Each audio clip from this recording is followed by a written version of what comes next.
എന്നെ വളരെയധികം ടച്ച് ചെയ്ത കുറേ കാര്യങ്ങളുണ്ട്. അത് മാത്രം ഞാൻ പറയുവാണ്.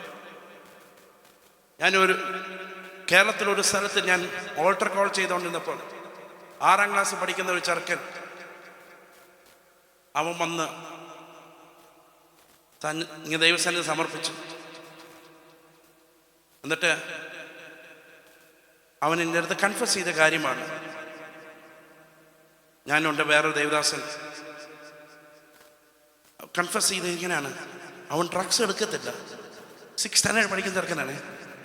He doesn't take drugs but he's a drug peddler. Drugs supply ചെയ്ത് 6ാം ക്ലാസ്സിൽ പഠിക്കുന്ന ചെറുക്കൻ.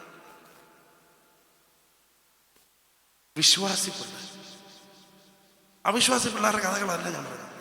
വിശ്വാസി പിള്ളേർ. ഞാൻ ഏഴേക്ക് ഒരു ഗൾഫ് രാജ്യത്തിൽ ചെന്നപ്പോൾ ഞാൻ പല യൗവനക്കാരെ ഞാൻ കണ്ടിട്ടുണ്ട്. അവർ ഈ അഡിക്ഷൻ പോകുന്നു. പക്ഷെ ഒരു മീറ്റിങ്ങിൽ ഞാൻ ചെന്നപ്പോൾ അവിടുത്തെ മോൻ എന്നെ കെട്ടിപ്പിടിച്ച് കരഞ്ഞു. എന്നിട്ട് പിന്നെ പറഞ്ഞു, അവൻ ഒത്തിരി കരഞ്ഞു. എന്നിട്ട് പറഞ്ഞു, ഞാൻ പറഞ്ഞു എന്തെങ്കിലും ഷെയർ ചെയ്യാനുണ്ടോ? പറയാ, എന്നെക്കുറിച്ചല്ല, എൻ്റെ പിതാവ്, അവൻ്റെ പിതാവ്, his father is addicted to pornography.